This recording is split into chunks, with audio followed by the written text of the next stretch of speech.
If you guys are into independent werewolf movies that are not only scary as hell, but actually use real, genuine practical effects, then this is gonna be a fantastic conversation for you guys to want to lead into, as I am here with one of the stars of Greg Lamberson's upcoming film, Frenzy Moon, starring Aaron Krygier, who is not only a star of Frenzy Moon, but in fact is doing a duality of roles also as an editor that I really want to talk to you about too, because I find that absolutely fascinating. First of all, thanks a lot for being here, man. Really, really, really appreciate that. Of course, it's great to talk to you again. I was excited about seeing your role in Frenzy Moon because I knew you had the chops. I knew that you're very good at being a very good bad guy, as I've seen you in some of the other films, certainly with films that Greg Lamberson has done, such as Guns of Eden. Knowing that Greg knew exactly what to expect out of you for your starring role in Frenzy Moon, how did that conversation come about when you and Greg first started talking about you being a star in this film? I'm assuming that you cut the line as far as casting because Greg knew exactly what he was gonna get from you. Could you maybe walk us through that initial process of how you got involved? Yeah, sure. So back before Guns of Eden, which was Greg's last film, um, he and I had known of each other for a long time, friends on Facebook. So of course that makes it official, all that kind of stuff. But we'd never worked together, and we kind of run in separate circles. So, as an actor here in Buffalo, where there's a ton going on, but there aren't necessarily ton of big roles available, or you've got to make your own way, right? So Sure. reached out to him one day on Facebook, and I just said, "Hey, man, I know you're getting ready to film Guns of Eden. Are there any parts left? Is there anything I could do to help? I'd love to just read for you." And he liked my look, and yeah, I would hope that my reputation preceded me a little bit. So he gave me just kind of a bit part there, in it. But you commit to the part that you get. And, we talked afterwards, and I said, I really appreciate it. I hope we can work together again. He said, I'd cast Jenny Klein. So, Great. cool. And with Frenzy Buddhist, Greg's had that idea for a long time, in some capacity, in some inkling. And, he had told me that originally he had written the role years and years and years ago for Craig Shepard, who, of course, was the star of Greg's previous film, Widow's Point. But Craig is older than the character's supposed to be at this point. So, he and I had talked about it. So, I mean, I've been attached to the film for about a year and a half or so before, filming commenced. And Greg had seen myself and one of my co-stars, Jacob Applegate, who plays one of the college kids in the cabin. He had seen us do a play together where we were the only two people on stage, and we were two military robots in a future desert, people dying essentially from wounds and injuries. And my character was an older model, his character was a younger model, and it's about these two machines and like how there's still humanity there, and just about difference of opinions, almost like replicants in Blade Runner, early models versus later models, and a lot of stuff like that came in. So Greg, he saw that, and that kind of sold him on the idea, helped him sell himself on the idea, wanting to use people who had theater experience for it. So that's kind of how it all came about.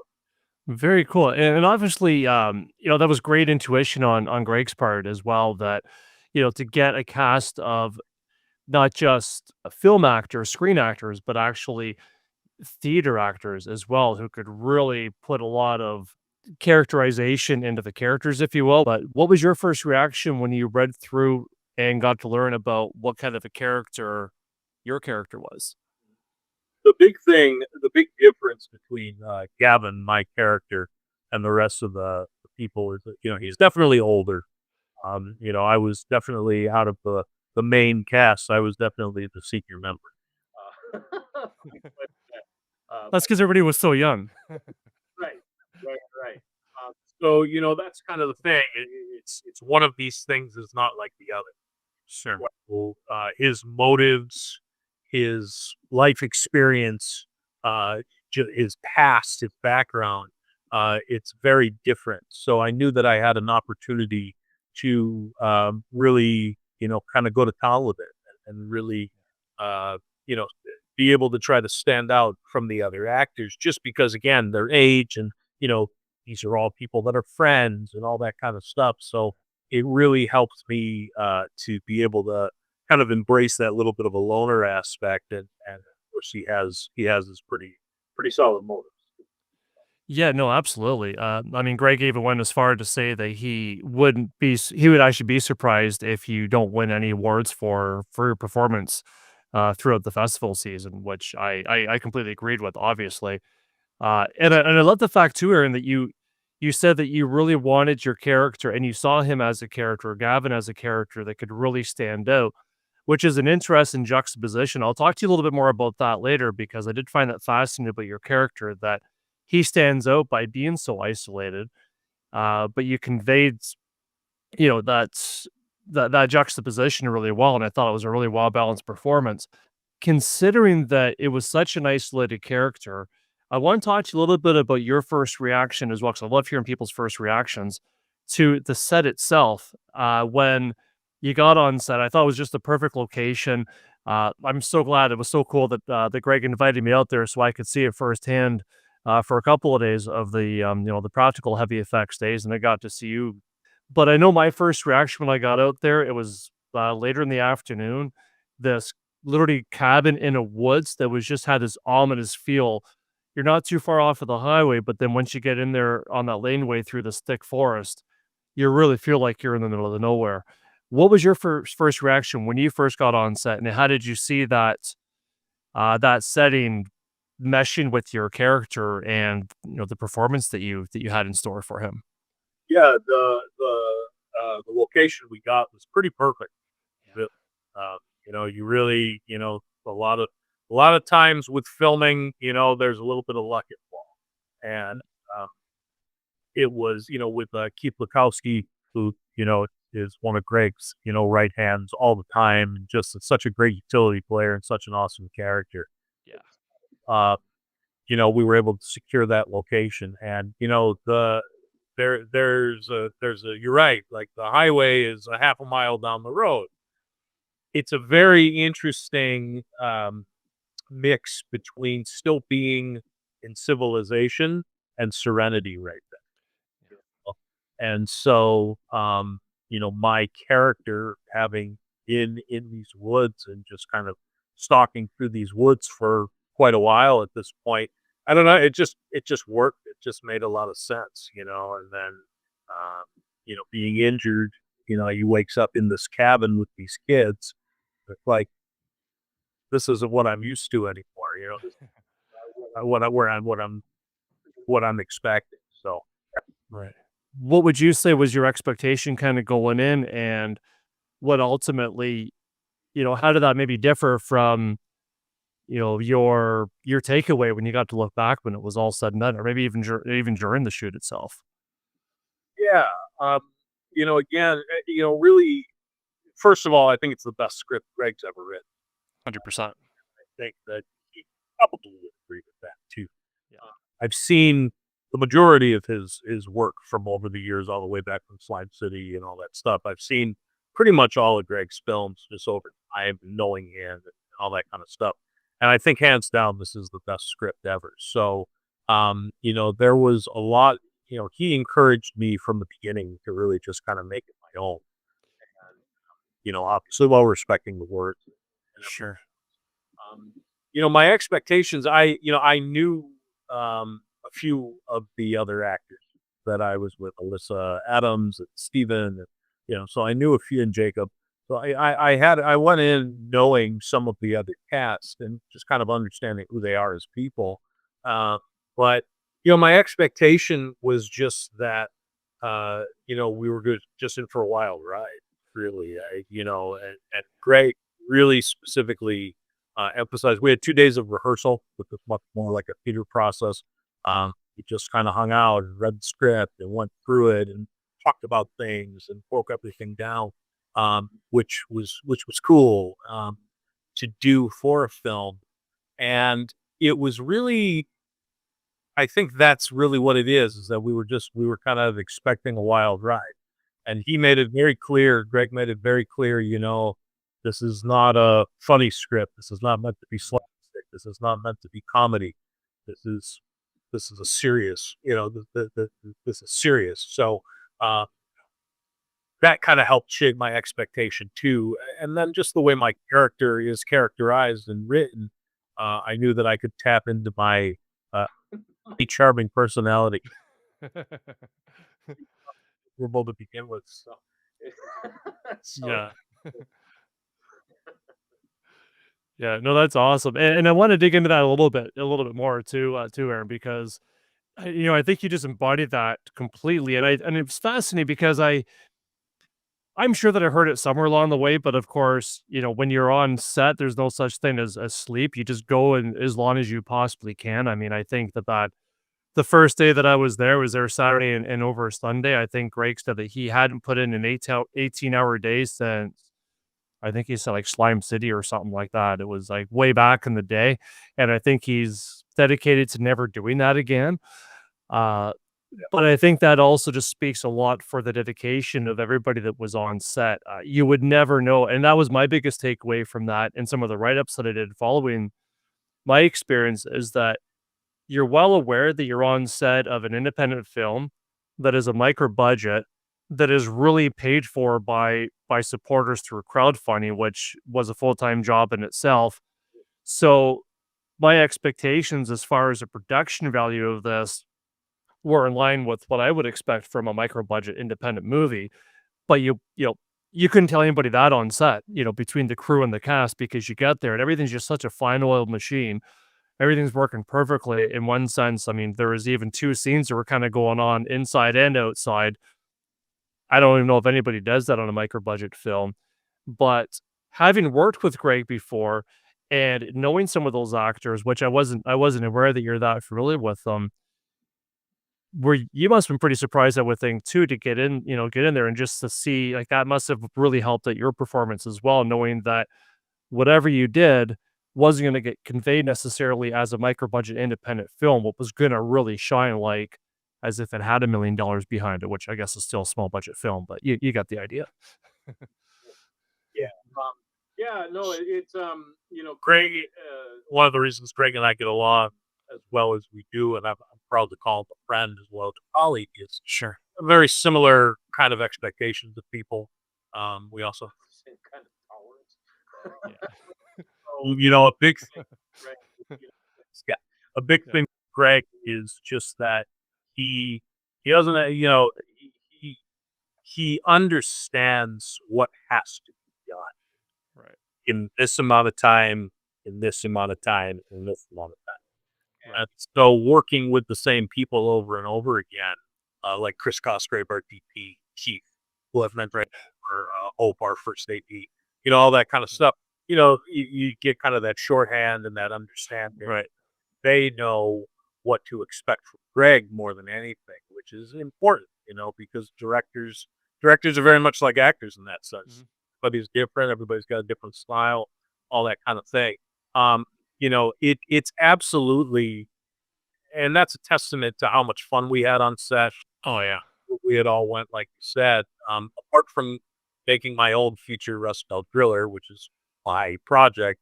So obviously it holds a very special place in my heart. This is me with the drill, actually, from that I uh, love it. closet.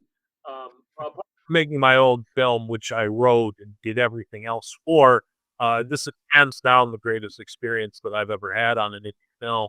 Um, like nobody argued. Everybody just did everything, and not just the cats got along, and then the crew was weird, or the crew got along, and the actors were weird. Everybody got along. Everybody just everybody got along.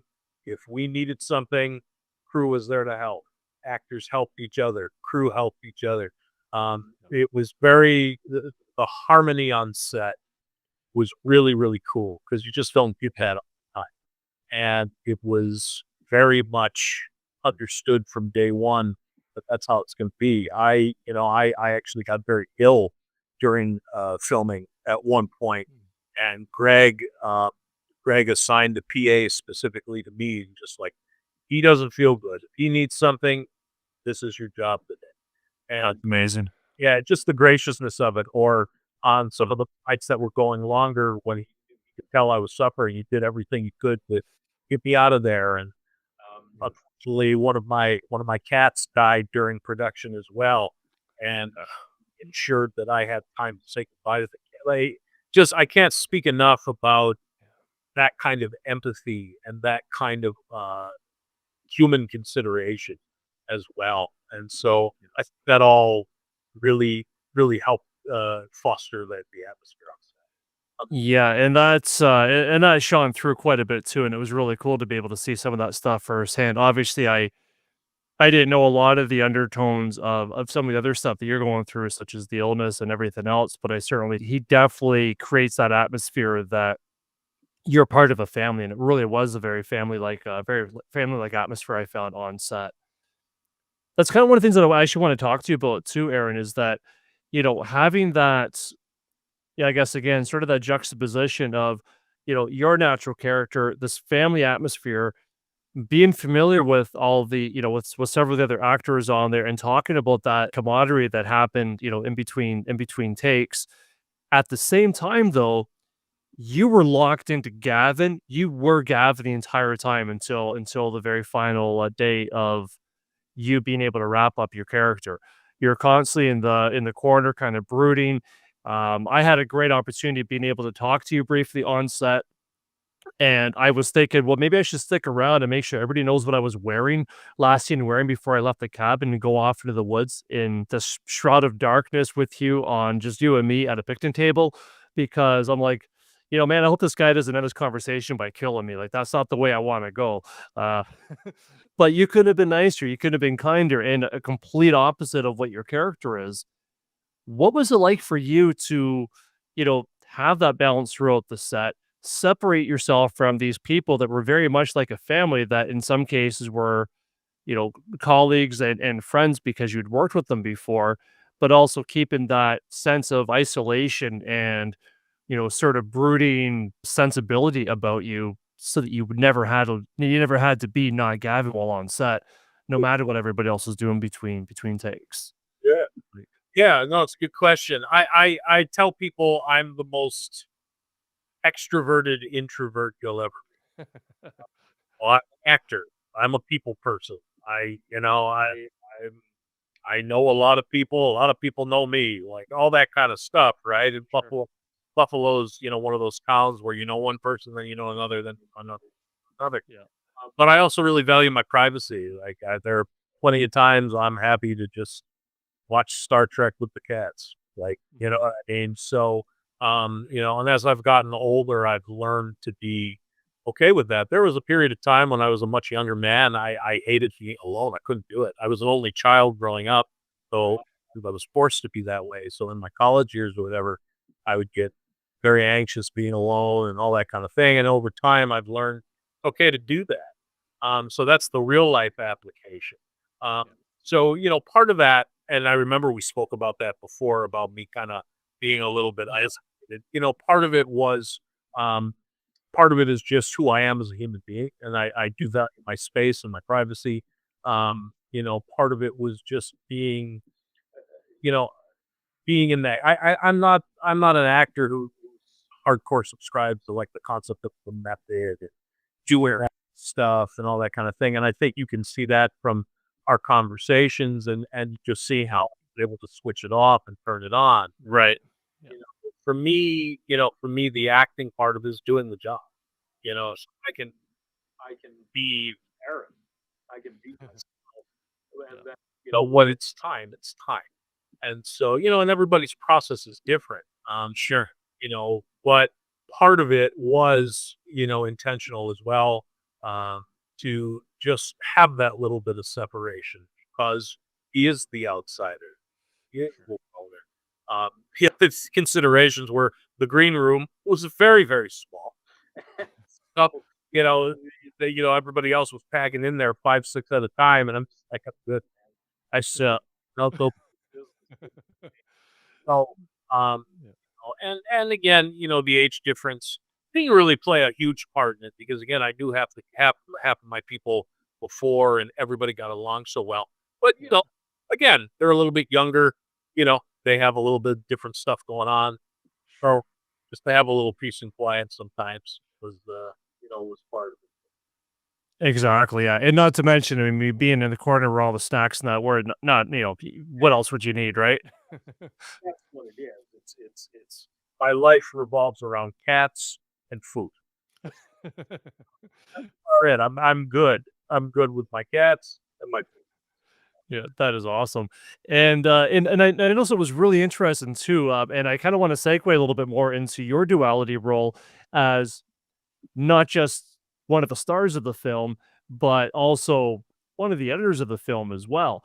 Uh, before I get more into that as far as the process and, maybe even a bit of the weirdness of having edit a film that you were very much invested in as an actor, going back to what you were saying before about, everybody has their own process.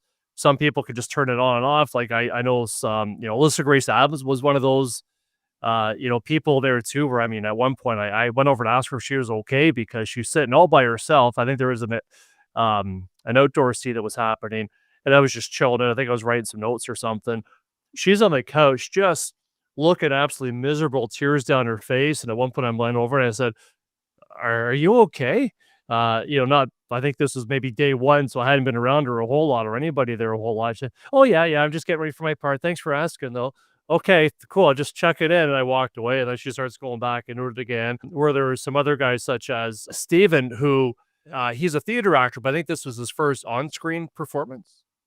I think it was his first feature. First feature, okay.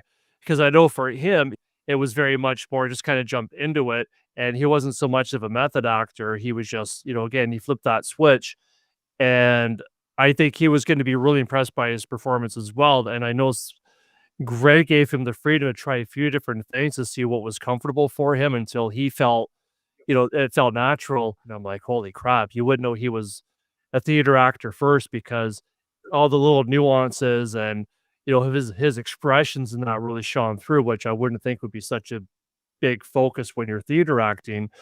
As an editor also, what was your kind of reaction knowing what you saw in front of you on set and then being able to go and dissect everything and maybe see it for the first time, on the screen? Yeah, no, yeah, that's a good question too. Um, the biggest thing that I think I can say as a compliment to Alyssa, to Steve, to Elle, to Jake, to Harry, to everybody, to Kayla as well, Sure. Donovan even too. The biggest compliment I can give to them was that they blew me away with their,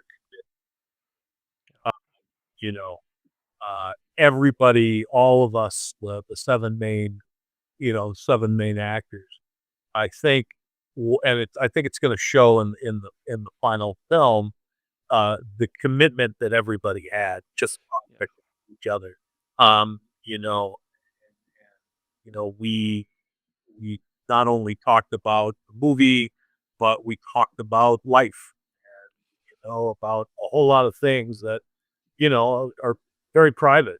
Harry and I had met each other before, um, and now I feel responsible for Oh, it. We amazing. yeah, we worked together on a project where he's got another project that he's hoping to get me involved with. Um, Great. and I feel like I've been able to mentor him a little bit. He's such a great dude, and yeah, there was a day he just needed somebody to talk to. Here I am, Alyssa was there too.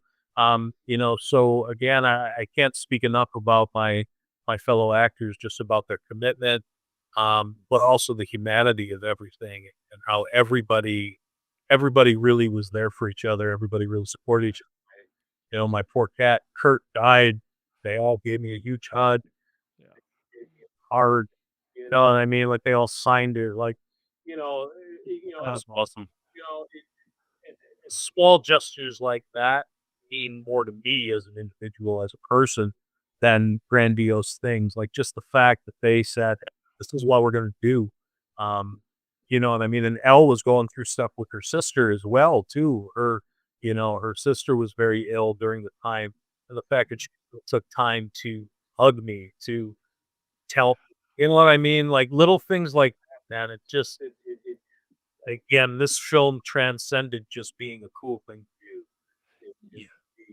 It really, it really was. It was a great time overall. And I would think too, with that having that closeness, that camaraderie, I would think that as an actor, I would think it also helps you to be a little bit more vulnerable doing putting yourself in a vulnerable position, maybe trying something a little bit different, maybe putting yourself out there in a way that the character might demand, but that you might be afraid of, but then knowing that no matter what, everybody's got your back and it's okay. Absolutely. Um, trust is huge. And this isn't an intimate movie. There's not any sexuality or anything like that. Where Right. that's a completely different conversation. But there's still a lot of trust. There's still you're just kind of staring at these people day after day after day. And the best thing that an actor can do in a scene while he or she is performing, the best thing an actor can do is elevate their scene partner. That's the best thing that an actor can do. It's the most selfless thing that an actor can do. Is elevate the other people in that scene with him or her. And again, no ego, no nothing. Just that was you said, doing the work, doing the work, doing the work. Yeah, and the commitment was just awesome too. I mean, geez, whether it was, the first hour or the 18th hour or the second day, I think was only, quote unquote, only, I think about a 12-hour day.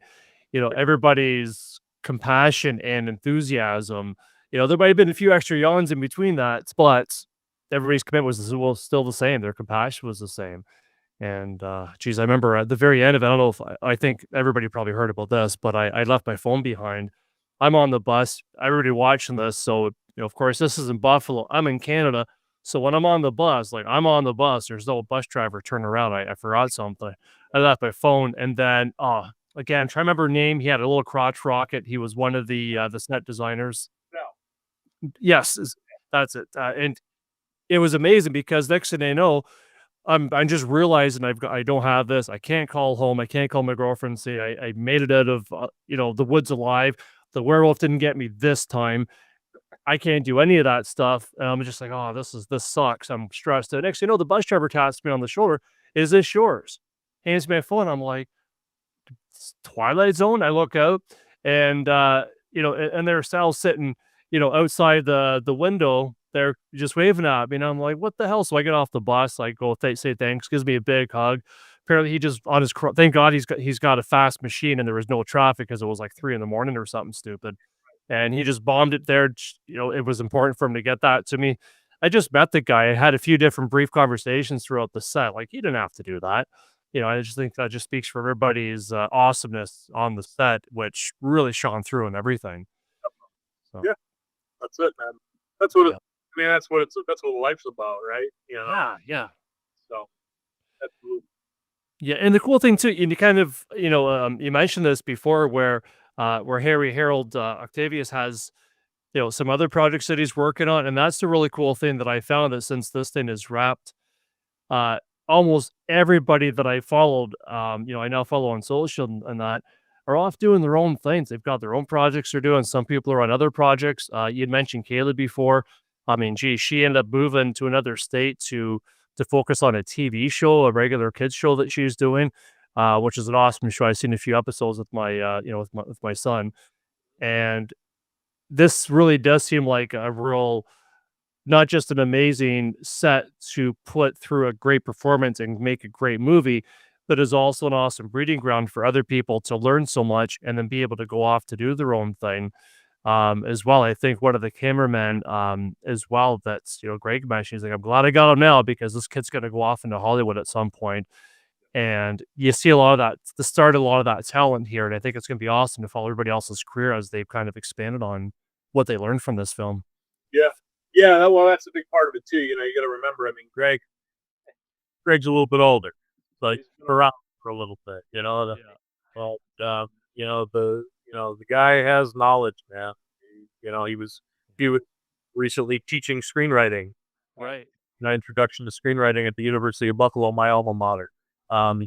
So the guy understands what he's talking about, and I think without speaking too much for Greg, I think he takes a lot of pride in that. I think As he should. he takes a lot of pride in the fact that um, you know he has a voice and that people listen to him. I think he would say that he's definitely proud to be able to do that and to kind of nurture some people along. I think he really is. It's funny too because he can be so gruff and so strict at some people would some people would even say Greg can be argumentative, but Sure. when you know him like I've been blessed to know him, the humanity of the human being, the compassion, the empathy, Yeah. and he cares. Yeah. So that's a big, and that goes for me personally as a you. Yeah.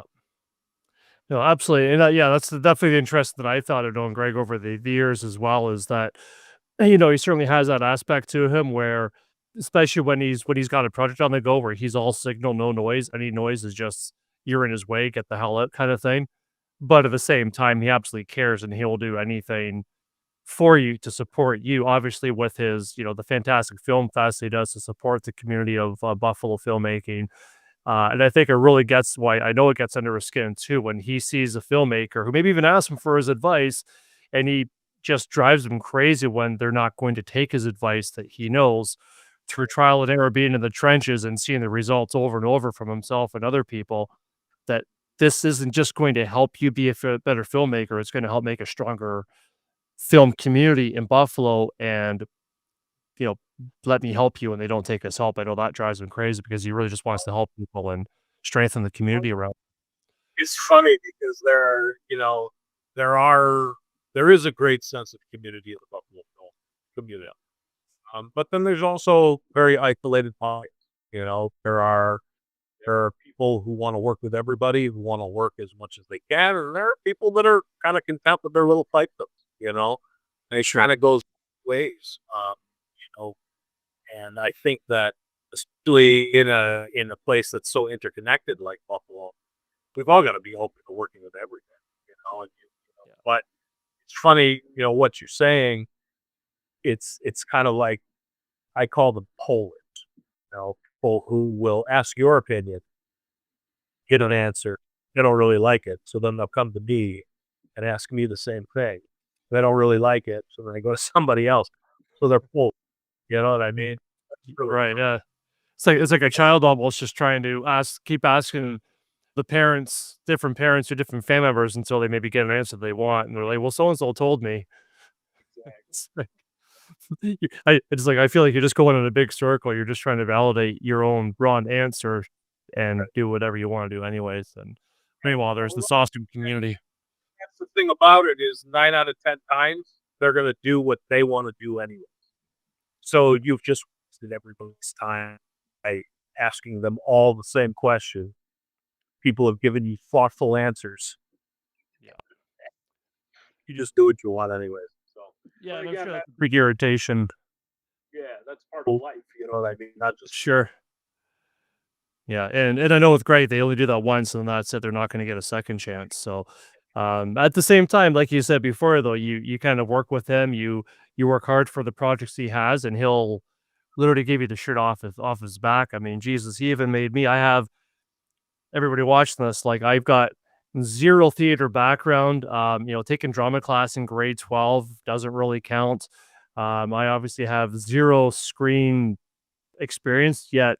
Greg found a place for me in one of the what I think is just a friggin' awesome pivotal scene in the film near the I believe it's gonna end up being, yeah, near the end of the film that he ended up having me in as a cameo.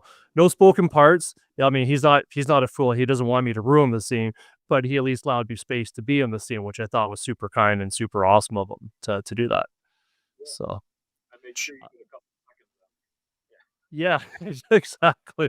Hey, I'm on IMDb. I made it. So that's awesome.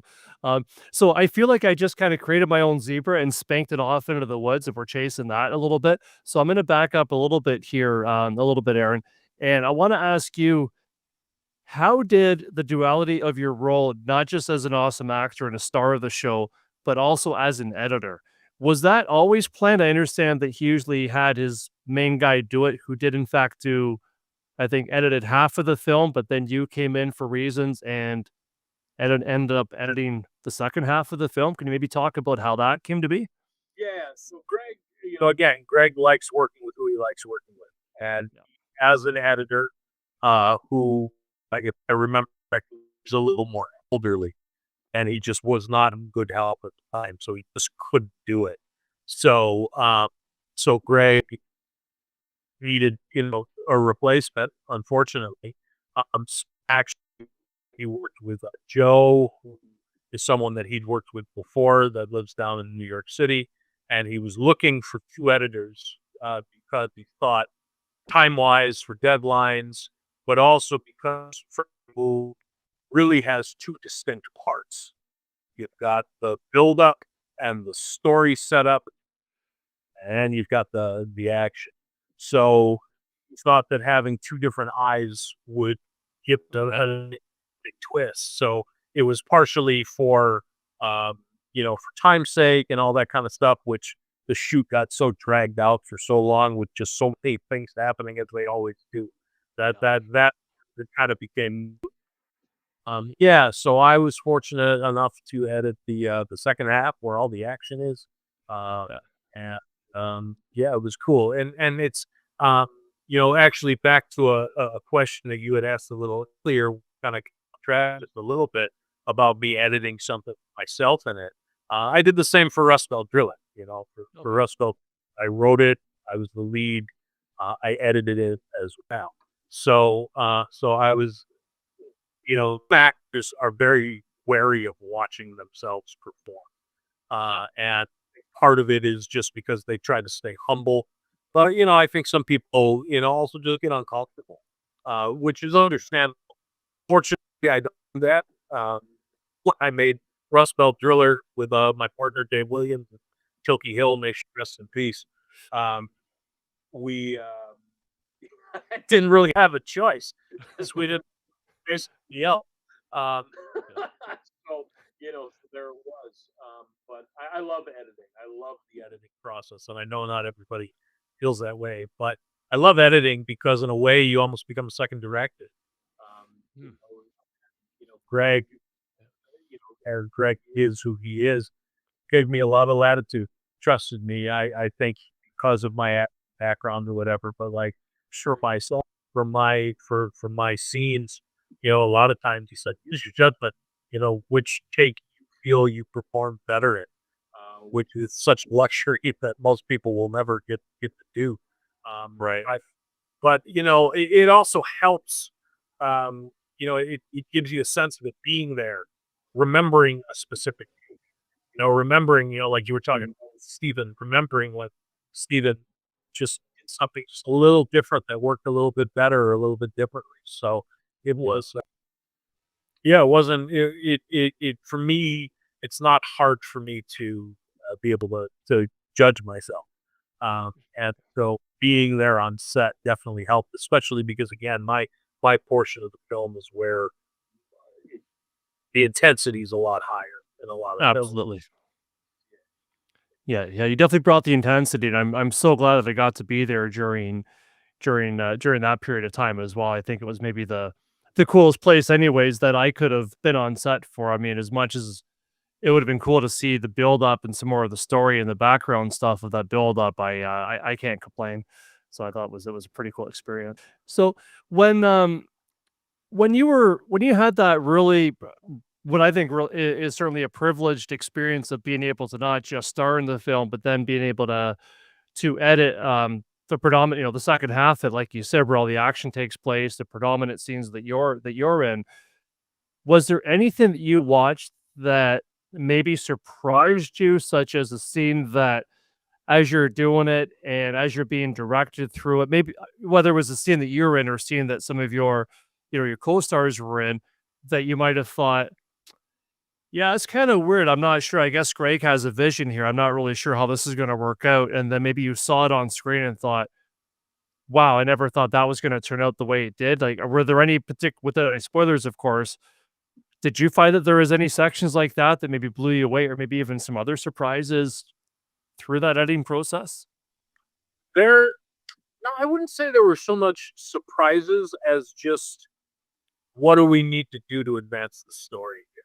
There's one particular sequence, I won't give anything away, but there's one particular sequence where basically all 7 of us are there.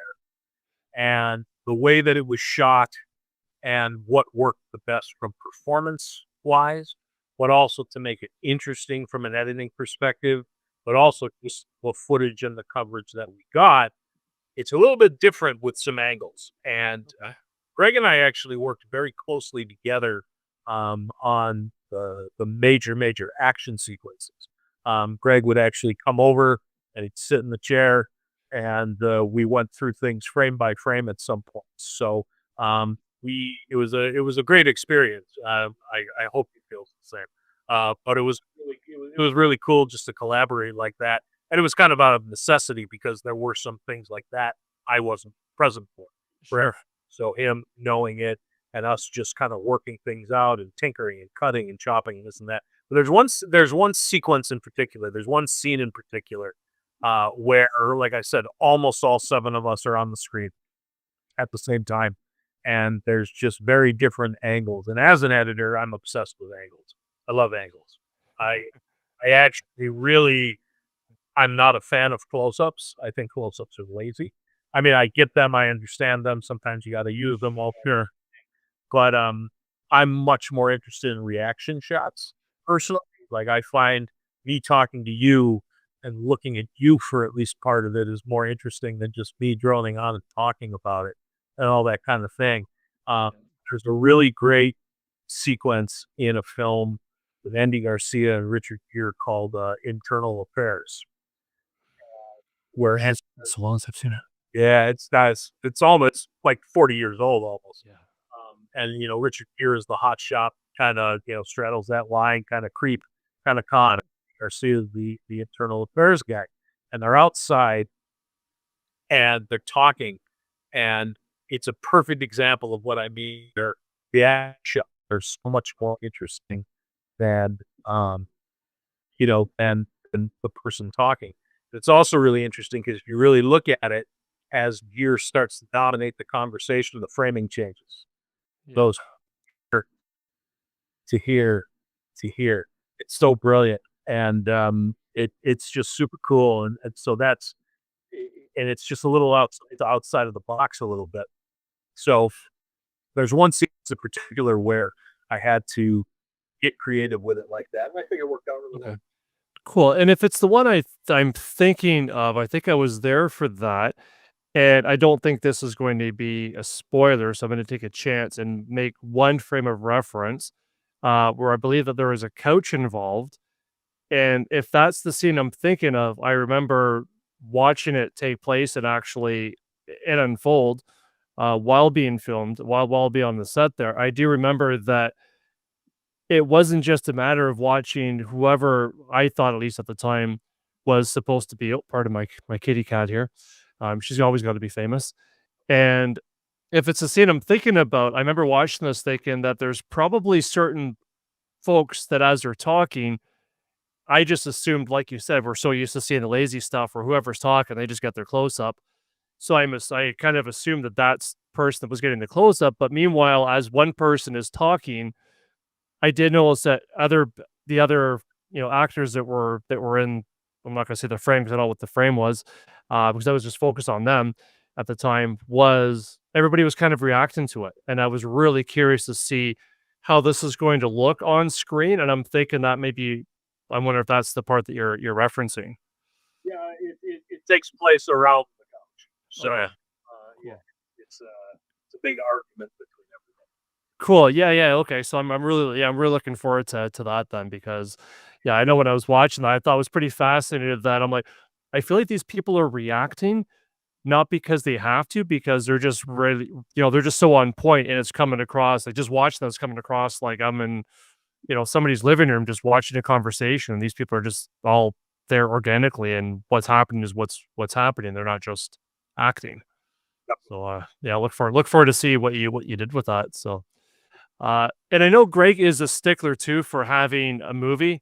His perfect sweet spot is 90 minutes. Yeah. That's it. I mean, I even did an interview with them a little while back, shortly after the film, and I think our interview went to about 90 minutes, a little bit shy of that. And as you're wrapping, he's like, "And look, this is the perfect time for the perfect way for an interview because this is the perfect time for or the perfect frame for a movie." Was that something that you felt a little bit challenged with when you're going through editing it all? And I mean, just like editing a story, you got to kill your own children. There's probably some fantastic stuff in there that had to go because either didn't fit with the story or because you also need to elevate the story as much as possible, still keep it in that that sweet spot of a 90-minute movie. Actually, the reverse happened for this one. We there was no fat in what we shot. Literally no fat. And Oh, that's fascinating. yeah, and so Greg actually, we ended up having to add about 5 pages worth of script to the film. One of the things that caused the post production to get a little chaotic, just in time wise and length here. But I believe we had to deliver, including credits. I think we had to deliver like an 85-minute film. I think that's what the distributor expected, and we were right up against it. So yeah, no, in this one we didn't have. I do have experience with stuff like that for sure, but not for this one. For this one, there was no fat, not at all. So it was the challenge of what can we do to, you know, artistically let a shot linger for an extra second or two, or the final fade out of the film. How long can we have out that highway? You know what I mean? All that. Sure. So it was the reverse shift actually on this. So I find that just fascinating. I mean, I guess that really just speaks to of Greg's vision and just the overall planning because I mean this film was shot digitally. So I mean you're still paying for the time obviously of of the digital canisters of the memory cartridges, but unlike shooting in say 35 millimeter, I mean every foot is literally extra money. So he would have had a little bit of leeway to maybe did a little bit of fat just in case. I mean, I know he certainly did a lot of shots for safety, I guess, and had multiple things just in case this angle is better than the other one, whatnot. But no, that's fascinating. I do remember him saying that I know the distributor had a bit of a request for a bit of an addition to the film after the fact. And then, back again to everybody's commitment, especially Greg's commitment of making this a special effects extravaganza that he refused to cut corners with and everybody's commitment that after everything initially wrapped, I guess he did a few different pickups with getting some additional, practical effects scenes in there. Had some, a skeleton crew, if you will, that came on set that, their job was done, but they came and basically did extra hours just to make sure that the film that they were in was going to be the best it could be. Yeah, yeah. I actually ended up working an extra day Oh, okay. later on it myself in one of those additional sequences. And it's funny what you said about budget because like shooting on film, every foot is dollars. Well, for indie movies, every day is dollars. Right. Because you're right. As long as you got the memory card, you can shoot as much as you can shoot. But when you're on an indie budget and you have to add another day, you have to add a second day. You got to pay people. You got to feed people. You got to let toilet if you have to. You know what I mean? All that kind of right. So that's where the budget comes in for this kind of thing. Days equal money. Days. Yeah, and once again, I mean, Greg didn't skip on that as well, and I think a lot of the performances come through as a result of that. I mean, I've interviewed folks that have been on indie films that are literally freezing their butts off in between. They're going hungry. You hear even the bigger budget stuff where, a guy like say Tom Hanks or somebody will end up ordering pizza for everybody, and that's such an unheard of thing because people are used to starving even on a big movie set as opposed to an indie film where it's like, you know what, if you want to go for a hike and find something to catch in the woods, go for it. But Greg didn't do that. He actually had a food truck that showed up at freaking 2 o'clock in the morning. I swear to God. I mean, I've come across food trucks in major cities that didn't feed me that well or that deliciously. It was fantastic. And it just made all the difference too. People are well fed, they're well taken care of. You're gonna get the best out of them. Feed people well, and don't waste their time.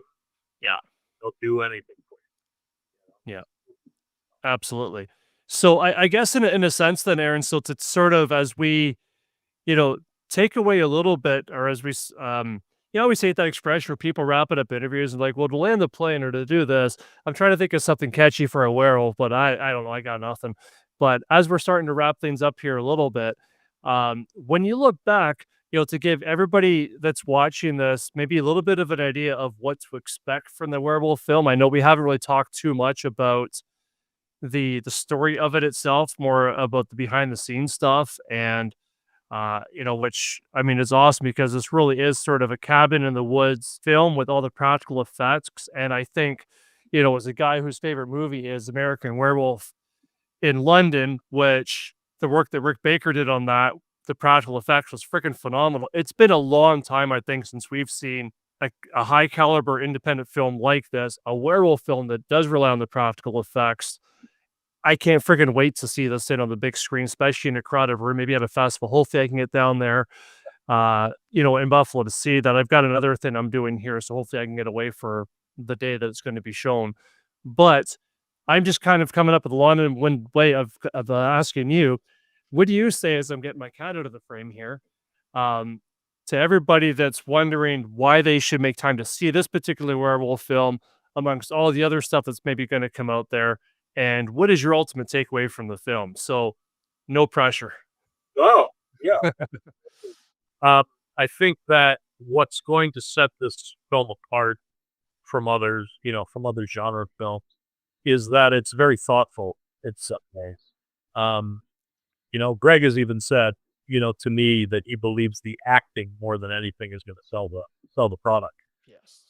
And like I said earlier in this conversation, the commitment of all my colleagues and everything. So I think that people are going to be impressed by the performances. I think that and I can definitely say this, not only being there, but also cutting half of it, as Mike makes an appearance as well. And so I think that that's a big part of it, where there's definitely action. There's a 10-minute action sequence, and then there's also a 10-minute sequence that's just all tension and dialogue. And I'm proud to say that I cut that, and I think that it's the best scene I've ever edited in my career. So very interesting. It's a very interesting dichotomy there. And, Greg was very adamant with the distributor here because they said, well, this kind of maybe goes on a little long. Greg said, I don't care. It's not going. It's the most important scene in the film. So for that too. So there's that. So definitely, I think the performances will shine. The other big thing too, there's parts of this that are such an homage to other things. There's a sequence in it where I think you'll recognize it for sure. There's a sequence that looks like it was taken straight out of Alien. There's a sequence that reminds me so much of the original Ronald Nosferatu and stuff like that too. So there's definitely some really cool things in there where people that have a little bit of knowledge will be like, oh, I get what Aaron's saying about that. Yeah. So, and it is a practical effects movie. That's a big thing too. Greg was very specific that he wanted it to be that way. He wanted this to be good old fashioned practical effects. No matter how good digital effects can be, nothing beats a good practical. And, it's the biggest regret for myself with Rust Belt Driller. I think it's a good film. Obviously, I made it, but I think that apart from it just being an interesting story or whatever the case may be, some of the kills, some of the effects, some of them work really, really well, and some of them don't. And the biggest regret that I have about that film is that, my goal was to make the most cerebral, bloody horror film of all time. Yeah. The effects didn't come through for us really well on a couple of them. And, it's a shame because that could have elevated things, even more. Nothing beats quality, right? Yeah, absolutely. And it's interesting too the way that things sort of have happy accidents as well. I know that Greg really wanted to get this thing out by really in time for I think September, Halloween. Before that, and it sounds like from the distributor, it's going to be pushed it a little bit more than that. But as much as that no doubt caused a lot of extra work and probably a lot of extra frustrations and tension and everything else after the fact, it was maybe a bit of a happy accident for the film itself, and that it did give, Greg and yourself, and other folks maybe a little bit of extra time to really, kinda nail down a few things. I mean, I know there was even one practical effect that he had, a good friend of his that does a lot of practical effect stuff for Saturday Night Live, send out a prop just to, Oh yeah. to make one particular scene work so that, I mean, Greg really was able to pull from a lot of different stops to have that extra time, I think, hopefully what ultimately ended up making it an even better film, I think. Absolutely.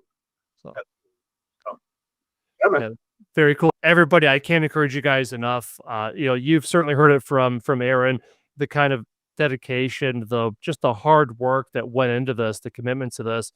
And from me seeing it behind the scenes as well, I can absolutely attest to that. I certainly think that Greg is going to put his 80s sensibilities of that classic monster theme that we all love, but with, some fantastic outstanding acting that it really does bring in, I think, into the modern age. And I think that this is going to be a film, again, for me being able to see what everybody did and certainly the actors, what they did on set. I think this is going to be a film years from now where we're going to see some of these actors really make it big and think, I remember when they started out. What was that movie called? Oh, yeah, that's right, Frenzy Moon. That's where it started for them. And I think this is what's going to start a lot of people's love for practical werewolf effects as well. So that when we go watch some cheesy CGI driven film, we're going to think, man, why don't more people make movies like Frenzy Moon? We need more of that stuff out there. So really proud of everything that you guys did here on this film to elevate that kind of a film. Thanks for all your hard work on this one, Aaron. And I cannot wait to see the sucker in a crowded room as soon as I can, whether it's friends or at a festival. Looking forward to it, man. Awesome. Yeah, man. Thanks for your coverage. Thanks for your attention to it. We enjoyed having you there. We appreciate it. It's good to talk to you. Yeah, you as well. You as well. I really appreciate that. And everybody watching this as well, definitely go check it out. I'm going to put some links down below as well so that you can go to the website, maybe see a little bit more about the film. As soon as it hits on streaming, I'm going to make sure I put links down to there as well. And it really helped me out too in the channel and this conversation. If you guys watch, you could also hit the like button because not only have I got Greg Lamberson on here, I also have the man, Armand Petri, who did the score. I've chatted with him too because back to the 80s sensibilities. I mean, music can really just make a film that much scarier. And I'm told that this is his best work yet. And so hit like, that way you'll get then subscribe to the channel. So when all those other interviews start coming out, I actually have Alyssa as well. So I've had a chance to interview her. So guys, subscribe, like, that way you get all this stuff out there in front of you and more people like yourselves as well. Movies like this need all the support. So thanks. All right. Appreciate it. You bet. Thank you so much. I appreciate this too, man.